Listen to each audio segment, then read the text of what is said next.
Namaskar. Today's topic is leave encashment on resignation by a government employee. So it is a case study whether TDS will be deducted on leave encashment if the government employee has resigned in a government job. So I request the new viewers to please subscribe to the channel and like the videos. So TDS is deducted as per section 192 of the Income Tax Act.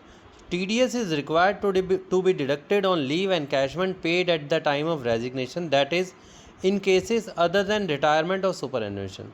तो यहाँ में पहली line में clear हो गया, TDS आपको deduct करना होगा अगर सुपरएनुएशन और रिटायरमेंट के अलावा केसेस हैं तो, ठीक है। तो अदरवाइज जो लीव एनकैशमेंट है as a retirement benefit it is fully exempt. तो in this case TDS is taxable and such payment is fully taxable under the Income Tax Act. Please refer section 10(10) AA1 and section 17 of the Income Tax Act. तो 10(10) AA1 जो है वो government employees के लिए है और 10(10) AA2 जो है वो नॉन गवर्नमेंट एम्प्लॉयज़ के लिए है. So let us see the case study. So here background, mister Rajiv हैं, 45 ईयर्स के सेक्शन ऑफिसर हैं, मिनिस्ट्री ऑफ फाइनेंस से उनकी परमानेंट गवर्नमेंट सर्विस है. 19 ईयर सर्व करने के बाद उन्होंने वॉलंटरी रिज़ाइन कर दिया है, ठीक है. वीआरएस स्कीम नहीं ली, वॉलंटरी रिज़ाइन किया है. वीआरएस के लिए वो एलिजिबल नहीं है, अभी 19 ईयर्स हुए हैं उनके. ऐसे आपको कई केसेस मिलेंगे जो 20 साल की सर्विस होने से पहले रिज़ाइन कर रहे हैं और कहीं और गवर्नमेंट जॉब में ज्वाइन नहीं कर रहे हैं. अब उनकी लीव क्रेडिट है 300, leave encashment amount received 4 lakh, continuity of service no continuity in any other government job post resignation. तो यहाँ कंटिन्यूटी भी नहीं है, टेक्निकल रेजिग्नेशन भी नहीं है, वॉलंटरी रिज़ाइन कर दिया है, ठीक है, और अभी वीआरएस के लिए एलिजिबल भी नहीं हुए हैं. तो ऐसा केस क्या करेंगे अब? Tax treatment of leave encashment, provision of section 10(10) AA1. This clause exempts leave encashment only when paid at the time of retirement or superannuation to a central or state government employee. तो अगर आपने retirement या superannuation का case है, central state government employee है, तो full leave encashment exempt है. In mister Rajeev case the separation is due to resignation, not retirement और superannuation. Therefore the exemption under section 10(10) AA is not applicable. तो mister Rajeev के case में जो exemption का close है इनकम टैक्स का वो नहीं अप्लाई होगा और उनका लीव एनकैशमेंट टैक्सेबल हो जाएगा. So here provision of section 17(1)(5)(a).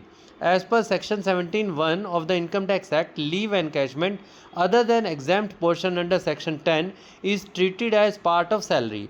तो लीव एनकैशमेंट यहाँ सैलरी का पार्ट बन जाएगा. Since no exemption under section 10(10) AA1 applies, the entire ₹4 lakh will be treated as salary income under section 17. तो भाई साहब यहाँ पे सेक्शन 17 के अंदर क्योंकि उनका लीव एनकैशमेंट एग्जेम्प्ट कैटेगरी में नहीं फॉल कर रहा है, तो सेक्शन 17(1) में वो सैलरी का पार्ट माना जाएगा और सैलरी इटसेल्फ इज़ टैक्सेबल. तो यहाँ उनका सेक्शन 17 में टैक्सेबल हो जाएगा leave encashment amount. Tax deduction at source TDS, there the entire leave encashment amount becomes part of the taxable salary. The employer is liable to deduct TDS under section 192 based on the total taxable income.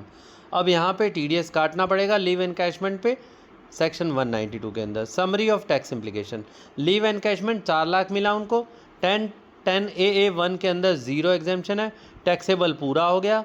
TDS applicability yes under section 192. अब वो अगर वो 30% slab में है तो 30% कटेगा, 20 या 10, तो जैसा भी उनका स्लैब चल रहा है उसके हिसाब से उनकी TDS कट जाएगा.